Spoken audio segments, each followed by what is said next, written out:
Folks, welcome to the Working Class Podcast, sponsored by your one and only Boutique Infinity Tanning Salon, top of the White Rock Road, best sunbed shop in the whole country of Ireland. Come on.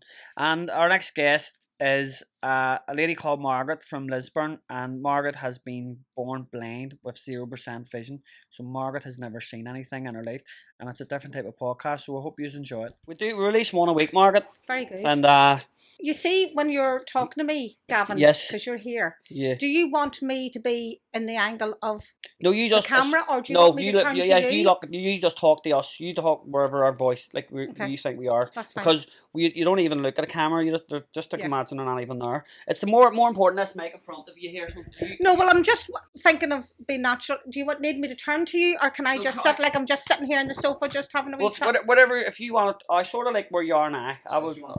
What do you think, John? Do I need to turn to him, or? No, I think more natural. Is it more uncomfortable? Whatever's more comfortable for you, Margaret. Well, I'm just sitting here, I suppose. Well, you see, this is the thing, because a sighted person would turn and would make eye contact, where somebody blind doesn't. So I'm just happy to sit here and yak away. Right, yes, we'll do that. That's dead on. 100%. But if there's anything that you need me to do different, you tell me. Margaret, we appreciate you coming down. I love doing this sort of thing, you know. Yeah. What else would you be doing on a Sunday anyway? You know what I mean? Probably arguing with my husband and being bored witless. Oh, so it's good to get out and about. You know. Of course what I mean? it is. So Margaret, you've been. Are we rolling now? So you've been blind from birth, and how old are you, Margaret? To give you a bit of background. Yeah. Go ahead. So I was born on the 18th of February 1955 in the Jubilee Hospital, part of the City Hospital, and I am just about to have my 70th birthday.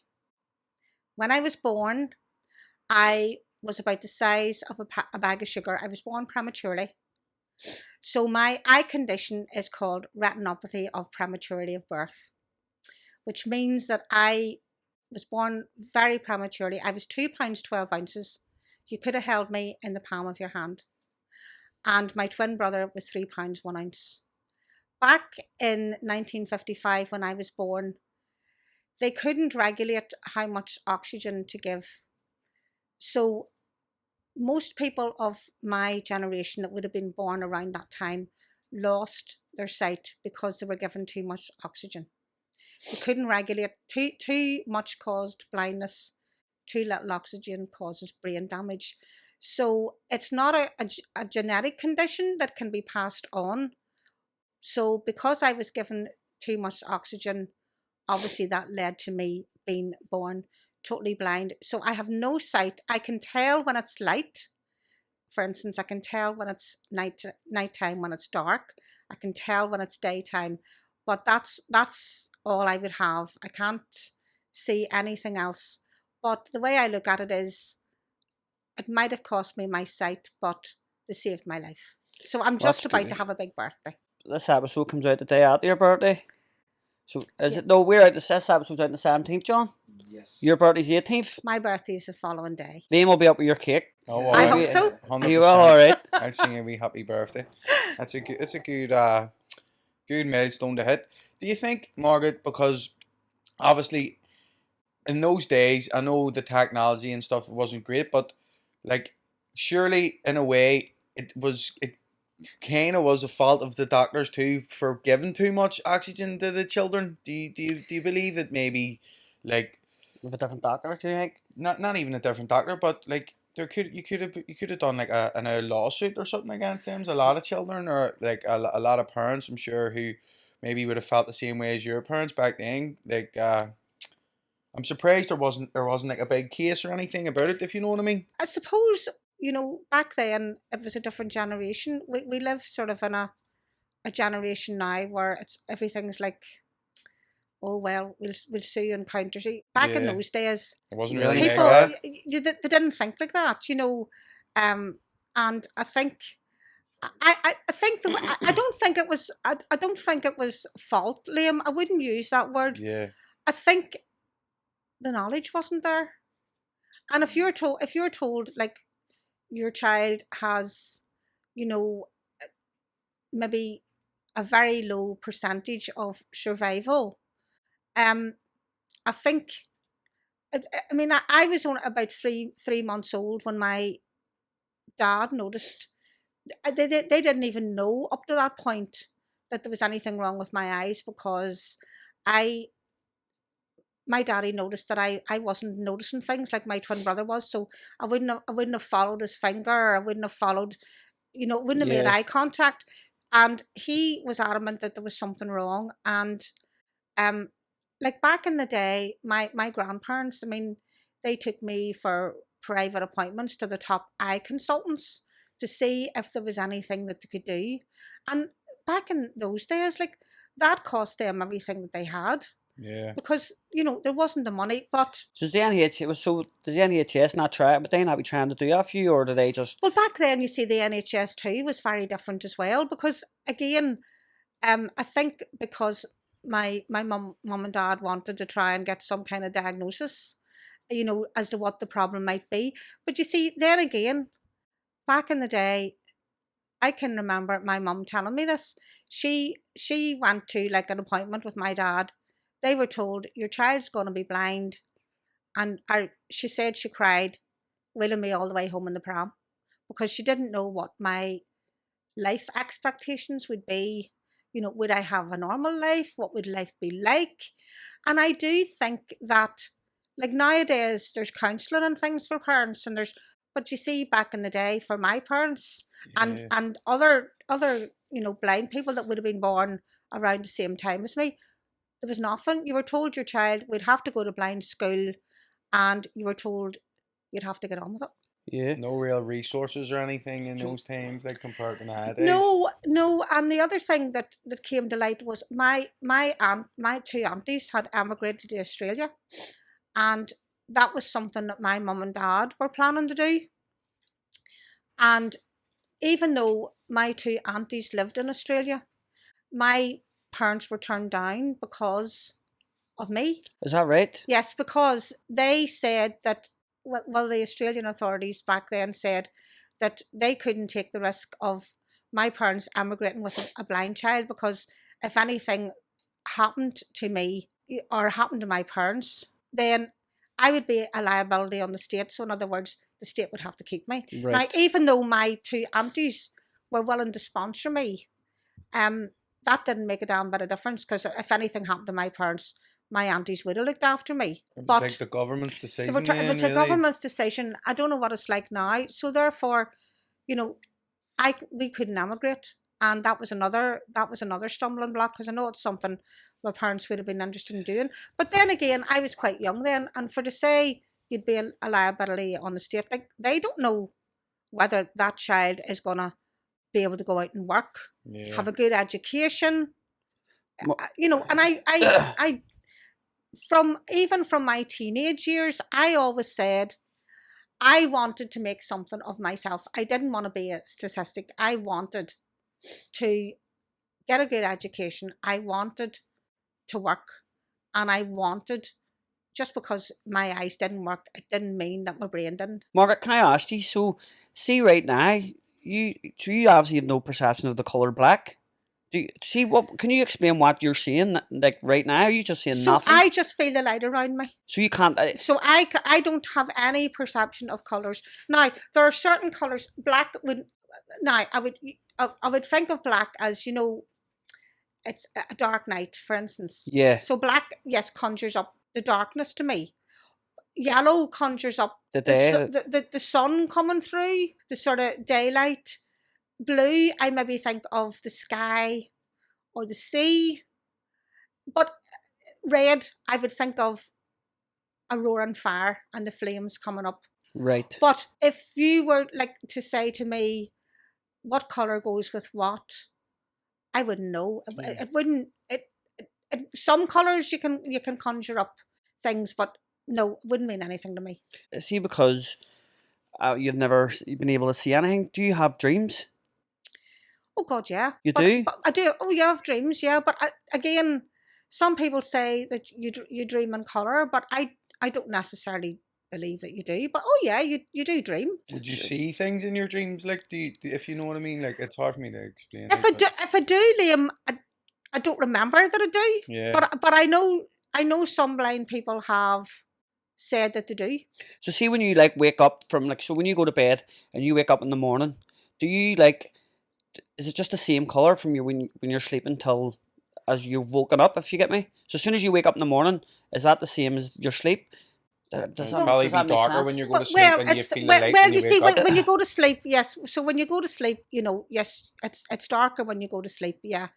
But again, when most people wake up, they'll, you know, they'll open their eyes, and the first thing they'll do is they'll have a wee look around them, or they could be looking for their phone, or they could be That's what I looking for do. their glasses. Does it hurt being blind? Do you mean hurt as in physical pain, Yeah, or like does your head be sore, or did like? no? No, it does affect your sleep pattern, because and it affects your sleep pattern big time. Because even when I was a baby, my mum said that even if she'd flicked a light switch, I would have been alert. It does. It's affected my sleep pattern big time. I mean, I could go to bed at midnight and I could be awake by 4 a.m, and I mean wide awake. But I think a lot of it is because, you see, when you would go to sleep, your eyes would feel tired. Yeah. But because when you're totally blind like me, your eyes don't get tired because your eyes aren't working. Fuck. Right. Now your brain's working, but your eyes aren't being stimulated the way as a sighted person's would be. So therefore, your eyes don't get tired, and and again, Oh, so then that would keep you awake for like longer yes, then, yeah. but then again, I know in some ways I'm fortunate that I can tell when it's night and when it's day. I have blind friends who have what they call no light perception. So they don't know when it's light, they don't know when it's dark. Now that plays havoc with our body clock, because they don't know when it's day and when it's night. Right. They've no concept, because it's like dark all the time. They've no concept of when it's day or when it's night. So I do know that because your eyes, you know, you're not using your eyes to sort of, for your eyes to get tired. Yeah, it does I get affect that, your yeah. sleep big time. Big time. My sleep pattern would be rubbish, and it does affect your sleep big time. Margaret, see if you were be able to see one thing, what would you pick? My family, my Your family? children, my husband, yeah, my children. Yeah. Yeah. After your family, is there anything you would love you would have loved to see? I'd love to see a sunset or a rainbow. I would love to go into a bookshop and lose myself, because I love books. I have a love of reading. I'd love to go and just lose myself in a bookshop and actually browse. Like, I've got sighted friends, and sometimes I might be out with them, and they'll stop. And they'll stop because they're looking in the shop windows, and I'm going. Yeah, you And again, like, can you imagine, like, going into a restaurant and having someone to have to read the menu out to you because you can't see it, Yeah. yeah. or All the stuff that like we would take for granted, like, yes, you know what I mean? and again, it's the same, Liam, with the health service. I mean, there is so much stuff that you're sent out, print letters. I mean, I still get letters in print. It could be for medical appointments. And they know you're blind and they're saying, Oh yes, but they do. I mean, and the thing is, I mean, I go to the artificial eye clinic now. I have an artificial eye. I don't have actual eye care. That's the only thing, because I lost my eye some years ago. Is that a fake eye you have in? Yeah, on the right, yeah. But I was in so much pain, I had to remove my eye. I was 29 when I had that done.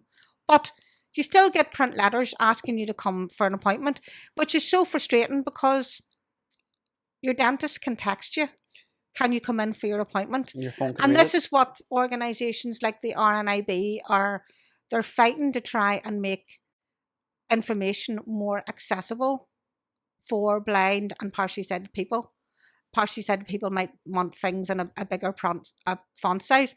But if you imagine getting a letter even with test results, you'd be able to read that for yourself. So if you can imagine having to get someone to read that for you, because you're getting like the information before they're getting the information before you're getting it, and that's not right. And especially with today's technology and stuff, you'd think that they should be able to implement stuff like this nowadays Well, compared to yes. years ago. You know what I mean? Well, yes, and the thing is too. I mean, people like myself and others, they can read emails. I mean, you get all this about data protection. Oh no, and it's information.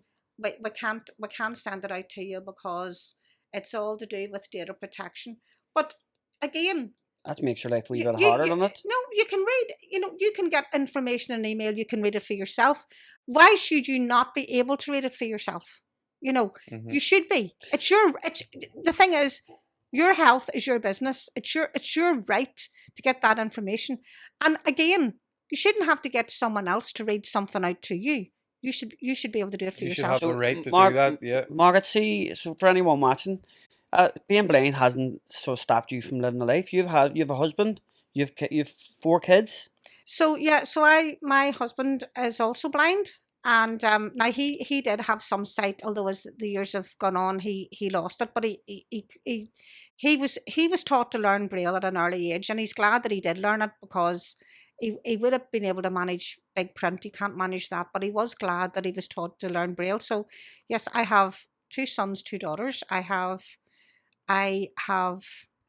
3 grandchildren, and I have a little great granddaughter. She'll be 5 in May. So yeah, so I feel very privileged because I'm not one of these people that I don't go woe is me, and I don't sit feeling sorry for myself. Yes, life deals us all cards, and everybody watching this, I'm sure at some stage in their life will have things that have happened that that is hard to it's hard to deal with. We're all Yeah, dealt cards. 100%. Yeah. But the thing is, I always think life is what you make it. We only go round this road once. We only go round the block once, and I think it's important to be. Your health is your wealth. That's the first thing, and I think it's important to be thankful for what you have. But I think, get out there, live your life. Fair play to you. Like I thought, see when I reached out to you, Margaret, I thought I just don't know. Because I've never. You're the first blind person I've like a fully blind person that I've ever met. So I didn't expect you to be like have this personality you have. I know you have such great personality. You just have a wee drink. You're just a normal person. You just have no eyesight. You haven't let any of it stop you enjoying yourself. You know what I mean? But I think you have to feel comfortable in your own skin, and I do think, yes, it's hard for people. There might be people, listening to this who maybe have been diagnosed with an eye condition, and for somebody, I can't imagine what it's like for somebody to lose their sight because I've never had it to lose. But what I do know is that's a big thing, and that anybody that I've spoken to that where they've lost their sight, or they might have still a little bit of useful sight, the first thing they say to me is, if you say to them, what do you miss? I miss driving my car. And so I've never experienced that. I might drive people mad, but I've never like driven a car. And there might be people listening to this where maybe they might have got a diagnosis of, a lot of people now lose sight through age-related, macular degeneration. A very, very common one is diabetes. But I think the important thing to know is there's support out there, the RNIB, any organisations that guide dogs, that can give support. There's a lot of support out there. And I think the message that I would want to get across is your life's not over. You might think it is, and you might think, how am I ever going to survive? But you will. You have the There's right always attitude a for way. it. Can I ask you a stupid question? No question, stupid. Right. So, see a scary film. Yes. Do you think it's more scarier being blind or sighted? Well, I suppose you can't answer to say it, but is it still scary? Because Well, you're obviously just listening to it. I The think scary music and stuff. Yeah, Yeah, that's probably what I hear, mean. like, I think walking outside and the obstacles outside is more scary than a film. So, for instance, when I talk about obstacles outside, I mean, for anybody watching who's a driver, think about parking your car on the pavement, because it makes it more difficult and more unsafe for somebody that's blind, whether they have a white cane or a guide dog. They have to go on the road to get round your car. I think about the amount of dog dirt in the streets where people are too lazy to clear up after their dogs, and you don't know what's there until you plough into it. I think about Oh, I get you. overhanging hedges, where you Oh, can right, actually aye. catch your face or catch your eye. I think about street furniture, the amount of tables, chairs, because we've lots of cafes now where you can sit outside, and there's nothing wrong with that. I think about the state of the broken pavements, where some of the curbs are so bad that you'd lose your footing. And that's not just for blind people. I mean, that's for older people. I find that more scary than, like, a scary movie. Well, I mean, I don't. Do you put the scary movie on? You just listen to it? The only scary movie that I have ever listened to in my time was Silence of the Lambs, and That's it's pretty scary. it one, scared out of me. The other thing is, you see, Do you want to just check out there? I was saying to Liam and Put Gavin, my charger in there. things are audio described now. So whenever something is on the screen, it'll give you a description of what's happening. So, Sorry. so back in the day when I listened to Silence of the Lambs, I wouldn't have had audio description. So I actually went out to my garage to get something, and I thought I heard something, and I nearly jumped out of my Shook skin. So I mean, a lot of films are audio described now. So whenever there's no dialogue, someone will describe what's happening to you on screen. So the first audio described film that my husband and I listened to, it was audio described, was Brokeback Mountain. So make what you will out of that one. Oh, I'm sure I was an awkward one. That was yeah. a good choice. That was a great So have you been to the cinema? Oh yeah, we go to the cinema. Yeah. Would you? Because Yeah. the sound in the cinema, it's like surround sound as well. It's surround so- sound, yeah. I don't go to the cinema as often as I would go to the theatre, but I would, I have been to the cinema.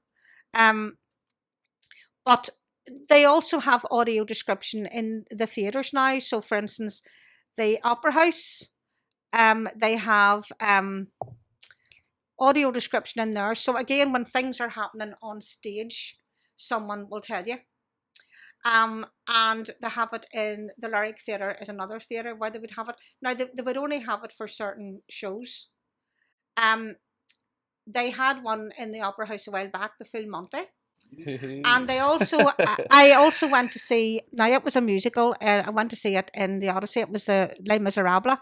And my son actually asked one of the managers, and they actually let me go up and touch the set. So I got a chance to sort of feel what the head of the barricade would look like, and all the things that sort of made up the barricade. So I do like to go to the theatre. That's good. Theatre's better crack. Yeah. I think too. You get more out of the theatre. So obviously you don't have your sight. Does that mean your like your nose and your ears are better? I think that's a myth. A myth? I do. I wouldn't say it's better. I would say that I probably pay more attention to my senses, like my sense of hearing, my sense of smell. So for instance, like when my children were babies, well, when they were toddlers. So if you can imagine, like any mummies or grannies listening to this, or I better not leave daddies or grandies out, or I'll be in trouble. Aye, you'll be in trouble. But so trying to potty train a toddler, for instance, if you're fuck, blind, I forgot about that. so a child will stand a certain way. Their stance will be a certain way if they're down to the toilet, and you would look at them and you'd say, "Do you need the toilet?" Where if you're blind, you can't do that. So you're probably taking them to the toilet a lot more than you should. And sometimes you'll set the wee brat on the toilet or the potty, and you could be sitting half an hour and they'll do nothing. Take them off it and they'll pedal all over the floor. So, and it used to be like when I was training mine, the nappy would come off. Well, just follow the smell, follow your nose. So you do, I think, like,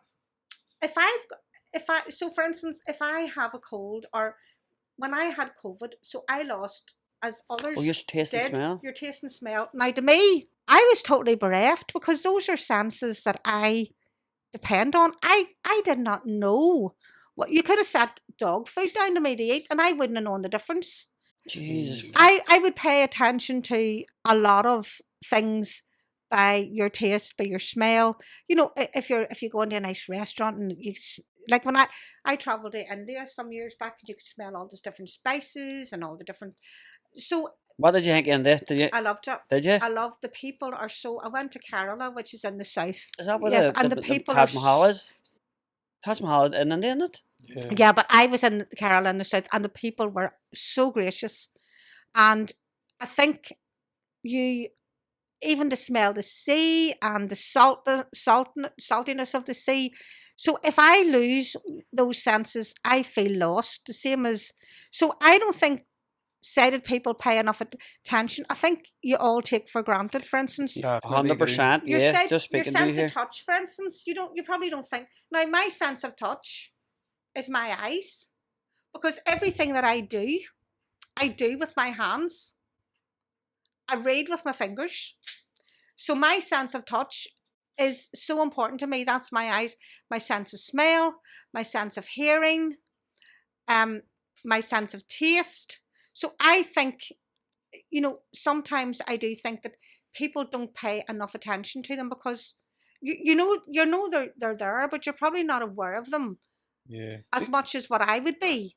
And they are there, but then you're probably not aware of them because you're looking through the world through your eyes. So, Margaret, see Crossroads, see the wee, there's The like a wee wee, beeper, yeah, it's there's- under it. Yes. See, I used to think when I was a kid, I used to think that if you spin that in what I mean, the Green Man, Yeah. come I quicker. think I You used do to hear think that that too. Oh. I think So, everybody. yeah, That's an old myth. I- It is a Like, myth, and I think too. I mean, some of the older ladies and watching this, and the grannies and the mummies. But years and years ago, when I would have gone to the hairdresser, now that the hairdresser will blow dry your hair and all, but they used to have these hair dryers, and they actually went over your head. They fitted on your head like a hat.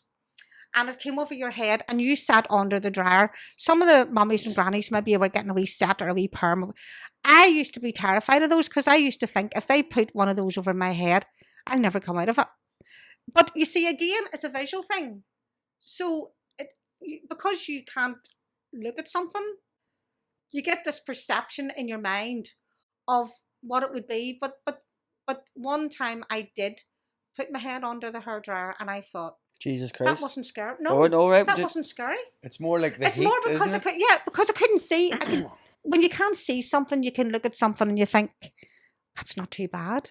But it's a picture. You see, it's a picture that you build up in your mind. Yeah. And so therefore you would build up visual pictures, where I'm building up pictures of sound. If that makes sense. Yeah. In your head, can you imagine, like, so you have a wee dog?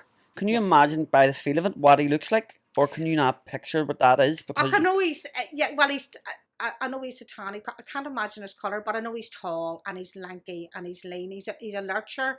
He's a Saluki whippet. He's actually a lurcher. For anybody who has lurchers, they're lovely, affectionate dogs. He's called Loki, and he is 9.5. He's Lord Loki. He rules the house, and he's big floppy ears, and he's so smart because if I open the biscuit tin, he knows and he comes running. And we have a dog walker comes every day, and when I get the text notification on my phone, his ears prick up. And if I get a text message and it's not the dog walker, he's quite bereft and oh, it's not for me, So yeah, no, he's a great wee dog. I remember you were saying there about you would love to be able to read a book or go into Yes. a library. Obviously, with today's technology now, there's loads of audiobooks and stuff. Yeah. So, do you ever have a wee dabble into the audiobooks? It's sort of a way where you could read a book still, but you're she getting does. You do Braille. Yes, Braille? well, Do you want to show? so the RNIB run a library called RNIB Talking Books, where you can get books on, you can download them, you can get them on a CD or a memory stick. I do love Audible. Yeah. And I do love Kindle. But I was taught Braille, so This is a Braille book. Now, Right. Yep. this is a library book. Was that a library book? It's a library book. It takes 7 of these books, 7, to make the equivalent of the print. So 7 of them. 7 of them. So to would make that be what a quarter, like not even a quarter of a Yeah. book, a full book? Yeah. Yeah. Now, back in the day, Braille books used to be a lot bigger than this. And so, for anybody listening, the first thing you'll notice, there's no pictures in this book. Jeez, that's The mad. cool thing, because back in the day, disability wasn't talked about. And I say the cool thing about Braille is you can read in the dark. Can I feel it? Yes, of course. So, and the thing about it is, you don't need lights. So and do you just move your so you finger read across? yes, you read with And your fingers. you know what this. So if can I test you here? Yeah. Right. So. Let us see. Put your finger. Like, see right here. What's? Can you read that? You know what that? Yes, there is every need. Jeremiah spat the words out of his mouth. Mary realised how far she had rushed him. The news was that she should be removed from the house. You will not breathe in my body, Sophie. Go away. So yeah. That's class. They feel like they're so similar. Like That's like class. I mean, for this. So see this wee square of the dots. Yeah. Is that a full word? So yeah, it takes 6 dots. 6 dots make up the whole Braille system. But Braille is also divided. So there's grade 1 Braille where everything, if you can imagine shorthand and longhand, grade 1 is written out sort of in like a longhand, letter by letter by letter. When you become a proficient Braille reader, you read Braille, you go on to grade 2, which is a bit like a shorthand. So, because if it wasn't condensed down, so that book, Gavin, that you have, that could, if that wasn't condensed down into grade 2 Braille, it could be 14 books to make that. How long does it take an average human to learn that? Like, Well, you see, again, it's different because see if I want to start that tomorrow, can I? But you see, the difference is you would be reading it with your eyes, Right. Ah, right. whereas I read it with my Your touch, finger. by touch. So because I've never known anything else, that's the difference. Yeah. Where you'd be reading it by sight. Now this is different again. So this is a children's book, Right. and the book is called The Birthday Duck. Now I loved to read to my children when they were small. I read now to my grandchildren. My little great granddaughter, she's 4. I read to my grandchildren. They're all grown up now as well. And these books come from a library in England. It's a charity. They raise money to produce these books. And the difference in these books is, so the book that I showed you, that had no pictures. Now, this is different. And the idea of this is that, for instance, a blind child, learning Braille, can read with a sighted child, a brother, a sister, a mummy, whatever. And so they put the pictures in this one. Do they? A blind mummy like me can read with a sighted child. So this book is called The Birthday Duck, and it's written by Michael Murphy. That's So classic. the difference in this is, and I'll show you it again if you want to point it to Yes, let us see the it. camera. The difference in that is it's got pictures and it's got Braille. So then So it's the suitable for both you and the It's so- grandchild, yes, so you can so both it's get your... so in the case of these books, these clear vision books, and as I say, it's a library in England. They're a charity. They raise money to provide these books. I've raised money for this charity over the years because I'm passionate about reading. So the difference is, Liam, that because I'm a blind parent, it has the Braille and it has the pictures. So my sighted children would have got the pictures and I could have read the Braille. Yeah. Or if it's a blind child and, the parents are sighted, the parents can get the print bit and read along with the child. It works both ways. It works both ways. That's brilliant. That wee charity's doing a good job. Yeah. They rely on donations. People do. The Clear Vision charity rely on people sponsoring books. Schools and different organisations sponsor books. Shout out to the Clear Vision charity Yes, then. And Anybody wants to yes, donate, you're doing it for a and good cause. you get a wee certificate. It could be a Braille pack. It could be the Cubs. It could be any organisation. It could be a bar. It could be a pub. Yeah. Anybody, and it's so good because I think it's important. Reading is so important, and this one is called the best birthday present. That's And really again, impressive. It's the same principle. You're using your Thought that was imagination wonderful. still when you're reading. You're kind of using Yes. where your vision's gone there. You can Yeah. still use your imagination Yes. in a way, Yes. which is a good thing. Kind Yes. of. So Margaret, would you say just going to the shop? Are you just confident enough just going out by yourself, or would you always have someone with you? Well, I have to be honest and say I'm not a fan of shopping unless I'm going to buy something for myself. So I think that's Yeah. like me. if I'm going to buy like a nice bottle of perfume or something like that, I mean, you can do like shopping online and now it's so Right. or but then again, people will take you around the shops. I mean, if you go into a shop, like for instance, they're like a Boots chemist. I only have to walk in and say, look, I need to get some things, or Gordon's chemist, I need to get some things. Could someone take me around and give me a hand? They're always willing to do it. Yeah. And I think the other thing is, I think we've had to really work hard at getting that back, because if you think about COVID, everything was don't touch. And you need that, You don't rely you? on Yeah. somebody guiding you around the shop or somebody helping you. So we've had to sort of, as blind people, we've had to do a lot to try and build that back up again.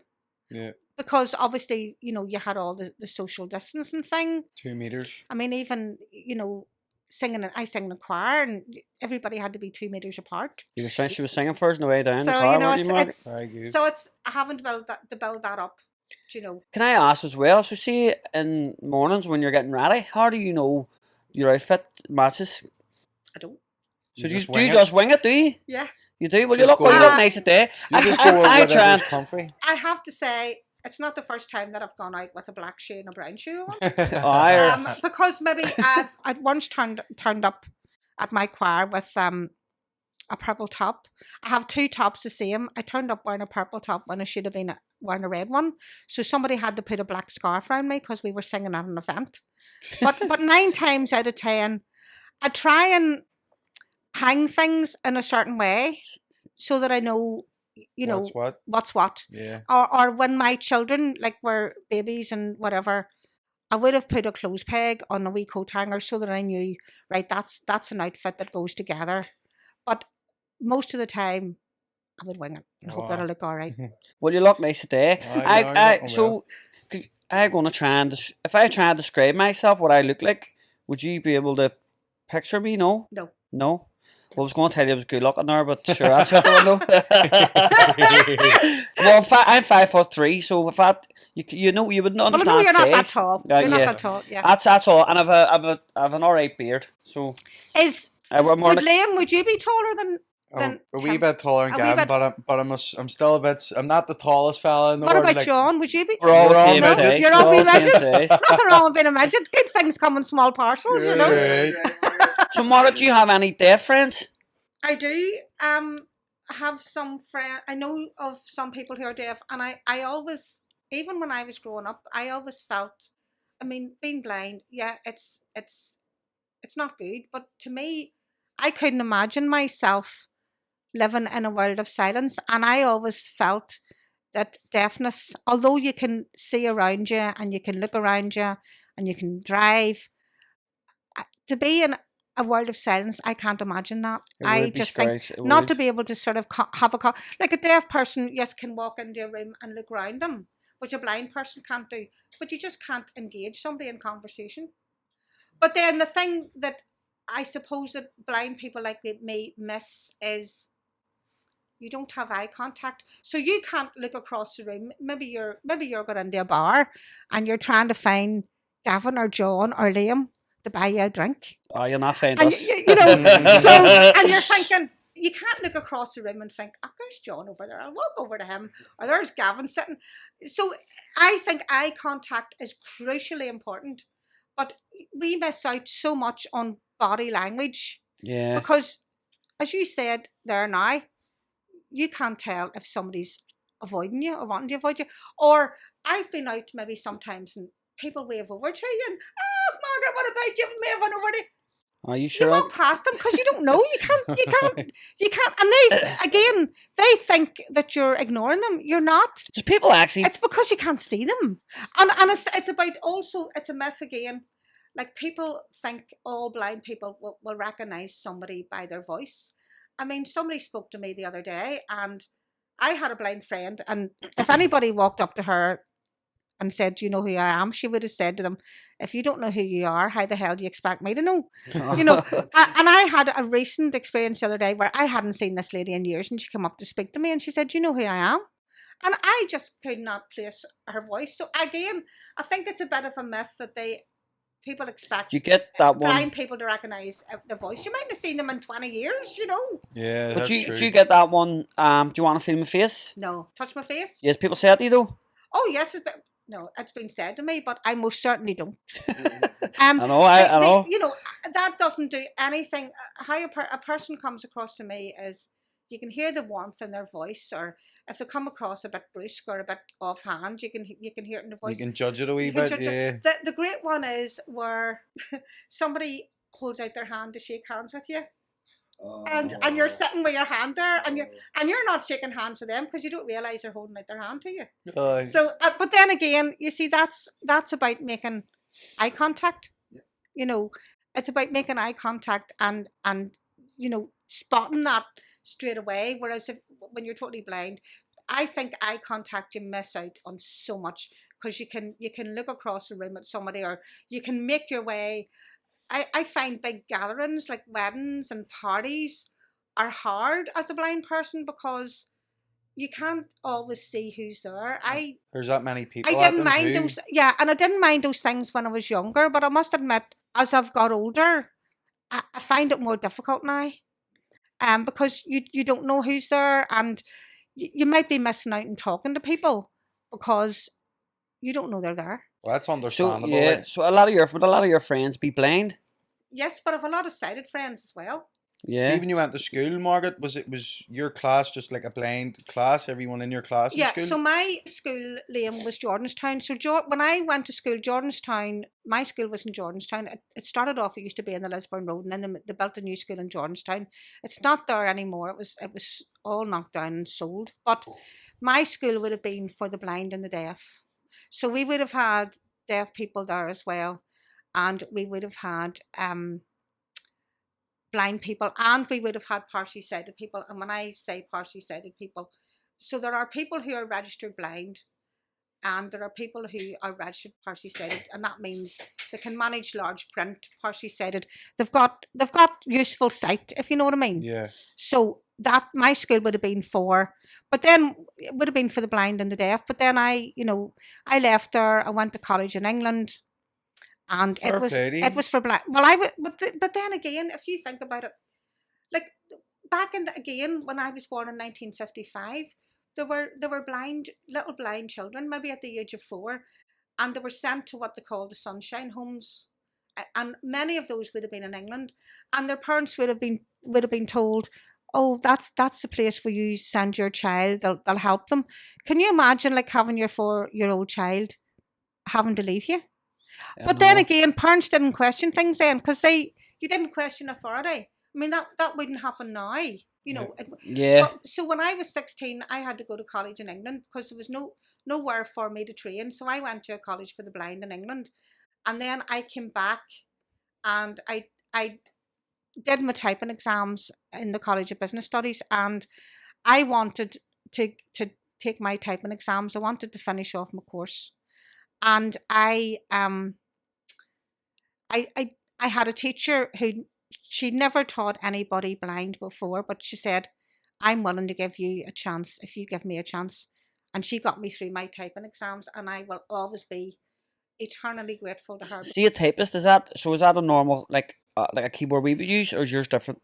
Nope, normal keyboard. But then again, you see, back in the day as well, this is where technology has come on too, because back in the day I was a touch typist, so I couldn't actually read what I was typing. So I did Braille shorthand. If you can imagine, a roll of sellotape. So I typed on a little keyboard with 6 keys, and my boss would have dictated the letters or whatever he wanted. And I would have typed it on this. It was almost like a roller sellotape you fed into this machine. And then I read the Braille and typed it all back. Then I became an audio typist, and I would have had a headset, so everything would have been dictated. Your boss would have dictated the letters and you would have typed them back. So I couldn't see what I was typing. So if I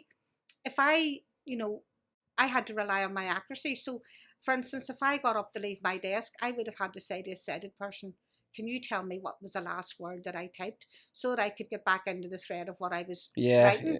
Or if I made a mistake, I couldn't use like Tipex to correct it. Where now technology is so much different, because you've got Braille displays, which will read everything out in Braille on your laptop or your computer or whatever. You've got what they call voiceover, text to speech. So you can be typing on your computer or on your phone or on your laptop, and it will actually read out to you on what's coming up on the screen. So if you make a mistake, you can go back and you can correct that. But back in the day when I started out, they didn't have anything like that. Yeah, I feel from like the year that you were born, maybe till like 20, like the year 2000, like there was nothing to help. There was not, definitely not. We live in such a technological age. We definitely didn't have the technology that we have now. But having said that, Braille, which I've been talking about, is celebrating its 200th birthday. They're actually having a big event in Lisburn Library on the 25th of February. So any of the public can go to it, and it's celebrating 200 years of Braille, and you can go and see some of the old implements that people would have learned back in the day. So if anybody, it's open to the public in Lisburn Library. It's from 10 until 3, and you going yourself, Margaret? I'm one of the speakers at it, so yeah. So I mean, if any of the public are interested, the following day, we have talked a lot about technology. They're having a big technology fair in the Island Centre in Lisburn, and again, it's going to demonstrate all the technology that's available to blind people, and different people that sell things to do with technology will be there demonstrating. The RNIB have organised these events, but I'm truly thankful, even with all the technology out there, I am truly thankful for the gift of Braille. Grammar, 100%. for your education. There's too many kids now stuck in their tablets. Even wee 4-year-olds. I mean, my wee granddaughter just loves her tablet. And I just think nothing will give you the gift of good literacy is to be able to read well, because if you can read well, you can speak well. Because I was a typist, my spelling had to be top notch, and I'm glad that there was a lot of emphasis placed on that when I was at school. Otherwise, I probably wouldn't have been doing the job that I ended up doing. You'll go places with a good education if you can read right, or you can speak well. You can go places with that. Do you know what I mean? Of course you can. You know, a friend of mine always says every day is a school day, and that is so true. It doesn't matter how old you are. You know, it's never too late to learn a new skill or learn a new hobby. It might be scary. I mean, because I was a typist, I always imagined my life with buttons. And whenever COVID hit in 2020, all my friends, they all had iPhones, and iPhones, it's a flat screen. And I kept saying, my husband had one years before me. And I resisted. No, I'm not getting an iPhone. I can't imagine a screen where you just touch it. It's scared. That was, you're talking about scary movies. That scared me witless. But best thing ever done. Because the thought of it in your mind probably was more off-putting. Well, I just thought you touch something, and obviously it doesn't hit until you tap it. But I just imagined if you touch something, it'll throw you off track, Liam. But yeah, so I just thought, I got an iPhone, and I just thought, right, I have to learn this. And my daughter said, right, your phone with buttons, put it in the cupboard and hide it. And I learned it, and I then got an iPad. I learned that, and now I love Netflix on my iPad or my phone or whatever. But I could not imagine before that, if someone said I would have been doing all these things, I would have said no. So you're still adapting, even when you're what, 70 in a couple of weeks, you're still adapting. You know what I mean? And you always will be. Do you know, like, and the other thing is, technology is forever moving on. It's evolving. It's always changing. And no matter what age you are, I mean, it's never too late to learn something. It's scary, but it can be done. Margaret, do you cook? Yes. You cook? No, Yeah. I'm not I wouldn't Not say. Gordon Ramsay. My husband's a good cook. I mean, I would have to say, if I'm being honest, he probably cooks more than me.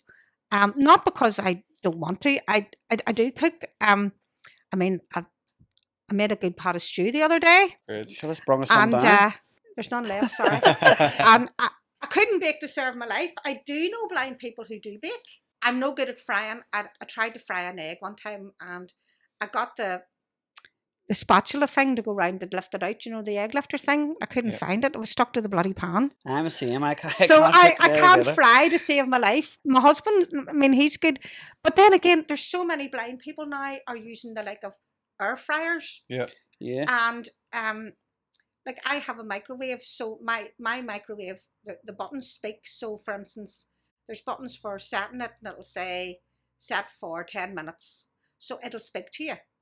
The cooker, my cooker's just an ordinary cooker, so it every time you click it on, it clicks. And the same with my washing machine, the dial clicks. So when I turn it on, so I think of it as a clock. And the same with my washing machine, then I know what setting I'm going to.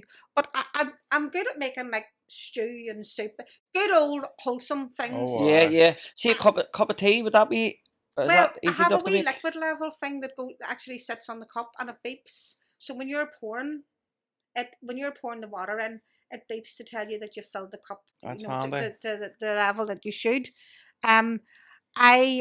So yes, it's good. I do the washing. I might sometimes put the wrong colour, and sometimes something turns out pink when I put Sure, we something still red do in. that, But to be sighted honest with people, you. sighted people can do that. Do you know what I Aye. mean? I like to think that I can You can do more. You can do most things, like. most things. I might do them in a different way, or I might have to adapt a way of doing them. Yeah. I seen one on TikTok, and the guy had it was like it looked like a TV remote, and he put it to like his trousers, and it was like blue. That's a colour green. detector. I don't use that as much because I sometimes think it can be a bit hit and miss. The pen friend is good, but you still need somebody sighted to tell you, you know, what it is, so that you can record the label. But you can also put, like, say you get a letter, you can record a label onto the letter. So say it's an appointment, you can record a label onto the letter and say appointment at the RVH on 20th of February 2025. Useful See, piece of like technology. the way, like, say that wee machine, it tells you green, like your trousers are green. You won't be able to even picture what that is, no. So No. it's telling No, you. but I if I'm going out like clothes shopping, I would bring my daughter or my granddaughter. I'd bring somebody with me, because somebody can tell you, oh, that looks lovely, and a shop assistant can tell you it looks lovely. I mean, I remember getting something black for my mummy's funeral, and the shop assistant said that skirt looks lovely on you. And when I got it home, my friend says to me, "You look like an orphan Annie in that. Take that back." So now people in the shop are helpful. Yes, I like to know by the feel of the material. Your but friends will always be honest with you, too. your won't friends they? will be honest. I love perfume. That's my guilty pleasure. What's your But favorite? I don't know. I like Chanel, and I like all the expensive ones, you know. Oh, But like, There's a birthday coming up, so I like all the expensive ones. But and funny again, like your sense of smell that I'm going back to, I can sometimes tell people by the perfume that they're wearing. yeah. If it's a perfume that I know, I could say, "Oh, she's wearing Angel," or she's wearing Chanel number 5. See, that's where your senses And- would definitely be better, but No, I don't think they're better. I just think I pay attention to them more. But if I did a talk once, when I said about recognising people by their smell, they thought I was talking about the sweat under their oxters and hadn't washed themselves. I didn't mean that. I meant by their perfume or their aftershave, or so again, that's another. And when I was a child, I could go into a shop, and by the smell I would know. Not so much now, because shops are laid out different now, but back in the day when I was growing up, there would have been the shoe shop. You would have walked in and you would have known you were in a shoe shop because you smelt all the shoes. Yeah. I think I can smell a You shoe would have, shop. you When would the have, shoes on, you can yeah. smell 'em. and where I grew up in the Lisburn Road, again, Liam, it's different, but I would have smelt, there was 4 bakeries on my road, I would have smelt the bread baking. Yeah. So I would have walked in, because stuff isn't baked in the bakery so much now. It's maybe brought in from other sources, but I would have walked in and oh, this is a bakery. Or I would have known, even now, if you're in a chemist, you'll know. And you went into the butcher's back in the day, the sawdust was on the floor. I I don't love do the that no smell more. of butchers. Yes. I love a And they would smell. have had, back in the day, they would have had big carcasses hanging up. Of course, one of the best smells is a chippy. Oh, That's, wow. that's what.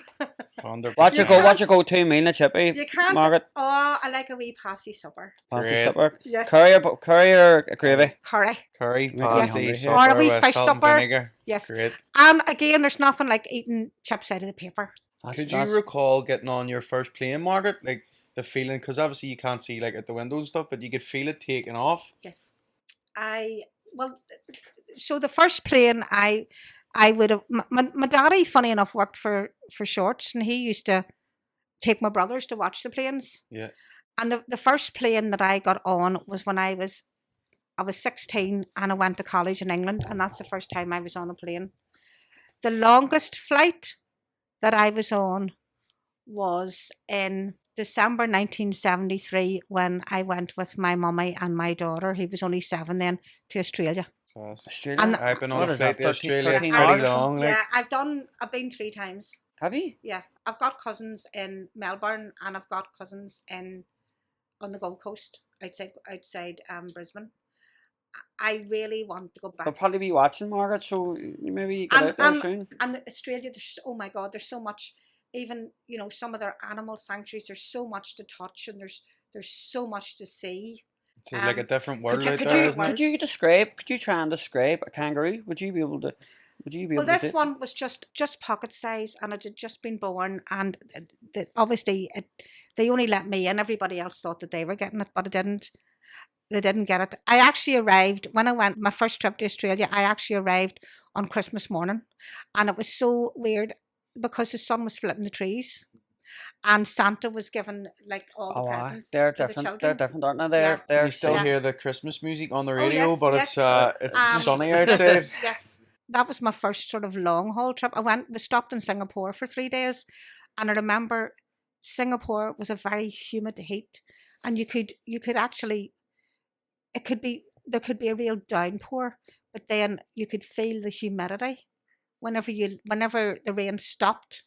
You could feel that humidity. But I mean, Australia's vast. I mean, no matter how long you're there, you would never get to see all of it. You should go back. I think definitely. I don't blame young ones for leaving. I mean, a lot of young ones leave here and they go to Australia. I don't blame them. See, if you're in the house, just your husband's blind. Yeah. Would you turn the lights on? Well, this is a funny thing because there's many a time my daughter will come home and she'll say to me, "Why are you sitting in the dark?" Because I don't think about lights. It doesn't matter to me. I could be going about my business, emptying the dishwasher, or washing the washing machine. I don't think about the lights. Now, I know a lot of people put them on because you think of security and they know somebody's in the house. My husband would obviously put them on, but it's not something that I automatically do, and I actually have to train my mind to do it, especially in the winter nights whenever it gets dark at a certain time, and I'll be thinking, oh, is it time to pull the blinds and put the lights on? It's not my go-to, but I have to. You just have to. I have do to it. think of other Yeah. people in the house. Need the lights on. Need the lights on. Yeah. Margaret, we're approaching our hour mark. Is there anything you would want to ask the sighted person? I'm sure you've probably asked all the questions you've ever to, but on a podcast, is there anything you would? I do have a lot of sighted friends. I'm glad to say that I do. People, they take me as they find me. What you see is what you get, and there's no right way and there's no wrong way. And I think it's great that people just accept me for me. And with my sighted friends, I do that too. I mean, I love people. I love meeting people. I love just sitting having a wee cup of coffee and chatting to people, because life is about learning, and you learn so much from other people. Yeah, 100%. And I'm very thankful for my friends. I'm very thankful for my family. And to me, I would say probably they've learned as much from me as I've learned from them. So I want to thank you for giving me the opportunity to come and do this. And I do hope that people have learnt a lot from my story and that they can see that I'm just an ordinary wee granny from Lisburn. You know, I'm a mummy, I'm a granny, I'm a great granny. I like to think I'm an ordinary person. I like a bit of crack, the same as anybody else. Oh, you're definitely You good know, crack. my You are. eyes may not work, but everything else does. And, you know, better than most, to be quite honest. You have a great I personality don't know. too. I don't know. I wouldn't say better, but but then again, you know, it's not a case of. I always say, everybody's story, whether they're blind or whether they're deaf, you know, everybody's story isn't unique, and it's not a case of one shoe fits all. You know, somebody might have a completely different story to tell, and somebody again who probably hasn't lost their sight will have a different story to tell, been blind all their life, as opposed to somebody who is coping with their sight loss. And that is a big thing, to cope with something that you've had and suddenly it's not there anymore. As I keep saying, life is what you make it. You've a great way of thinking, so you Very do, true. Margaret. You do. Some people like and you were saying the us off camera there. You've lost your son too, and you've lived your life for no sight. So you've a lot going on in your life, and you're still down here smiling. You're still You seem a lot happier than Yeah. a lot of people I know with sight and don't have any problems. Well, if you know what I mean. I think society has changed so much, like since I was growing up. I mean, there's so much pressure on young people now. And when you look at even the suicide rate, it's all about image, what you look like. Do you fit in? I want to fit in, but I'm not fitting in. Why am I not fitting in? There's so much depression out there. There's so much mental health out there. And I think also, you know, domestic violence, you look at all that. I don't like labels. I hate labels. I don't like to be defined as, yes, obviously I'm blind, but I do think we're too quick now to put labels on people. And with labels sometimes comes stigma. My granny on my mummy's side raised 10 children, 7 boys and 3 girls, a set of twins among them. no TVs. No TVs. And she lived in a wee 2 up, 2 down. One of her daughters died and left a wee baby of 6 weeks and 2-year-old, and my granny adopted them because the daddy didn't want them. And she brought them up. So she raised 12 children. And I think of her and my other granny too, coming through the war. And, you know, and my other granny, she had 2 sons and 2 daughters. And one of her sons was drowned at sea because he was in the Navy and his ship was torpedoed. And I'm thinking, and he's buried in France. And I'm thinking, like, trying to get your head around that. Do you know, it's different. You know, Different time. it is a different time, you know. And I think, I mean, you were saying, Gavin, about Yeah. like scary movies and things. The thing that stays with me is, like, I grew up during the Troubles, and you're all a lot younger than me, but the thing that still, and I always have this recurring dream sometimes where I'm lost and I'm trying to find my way back. And I think that is a lot to do with. So if I was going to work, for instance, during the Troubles or whatever, and I was in a bomb scare, and say your train or your bus was rerouted, I ended up somewhere that I didn't know where I was. Yeah. And part of me would be thinking, how the heck do I find my way home? But the public, there was people that would have travelled either on the same bus or the same train. They would have always looked out for me Yeah. and made sure that it was okay. Some people are good that way, but there's some people are. It can be arseholes too, can't there? Like They can, but then again, there was many a time I would have ended up somewhere completely different, thinking, I don't know where I am here. I can't And even how, imagine that. where Like, do that'd I be get fucking where do madness. I get a bus here? I ended up one time in Ballyclare when I should have been in Antrim. You know, That's complete opposite you know, way. yeah. But you know, so it's, I know that actually had a profound effect on me. Do you know? Margaret, can I ask you? You don't have to answer this here. Your most embarrassing. What's the most embarrassing things happened to you about being blind? Forgetting to close the toilet door. Forgetting. You don't have to answer it. You don't have to answer it. I was at a conference one year in England, and so we were staying in this like university complex, and I went to have a shower and realised I'd forgot my towel. And I thought, the building's quiet. I'll run out and I'll run out and get it. So there was me, as naked as the day I was born, running to my room to get this towel. Thought nothing of it.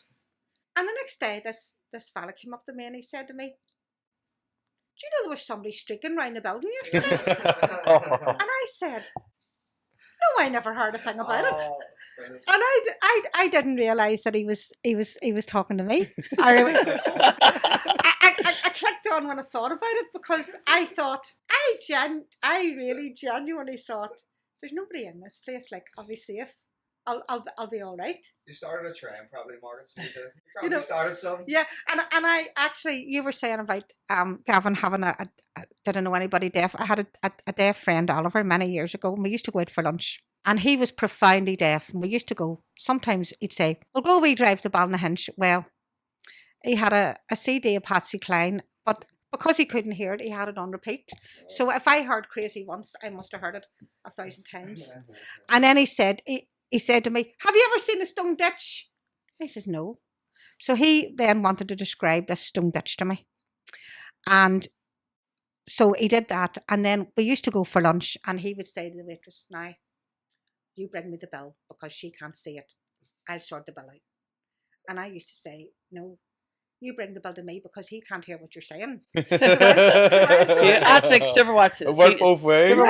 So we used to have. Shit's like see no evil, hear see no evil, hear no So evil. we used That's to the way they have. are. We used to. That's such a So shame. we used to have like we used to have great laughs, like, you know. Yeah. Fair Because- play to you, fair play to you. It's, Margaret, listen, we're I really enjoyed that there. I don't think it'll last be the last time you'll be on, Margaret. I know I was good. You're probably so Do you think I'm going to build up a wee fella in here? Yeah, Yeah, well, I honestly Big really credit. do. You've definitely changed my perception, and I'm sure you've changed a lot of our viewers' perceptions of blind people and what their struggles and the daily things, obstacles that they go through. You know what I mean? So fair play to you, and I appreciate you coming along today. And Margaret, thanks for the legend. opportunity. I really appreciate it. Anytime. And, you know, like, as I say, I'm just like to think of myself as just an ordinary wee woman from Northern Ireland. Well, she And can rap too. I've heard her rapping on the way down in the car.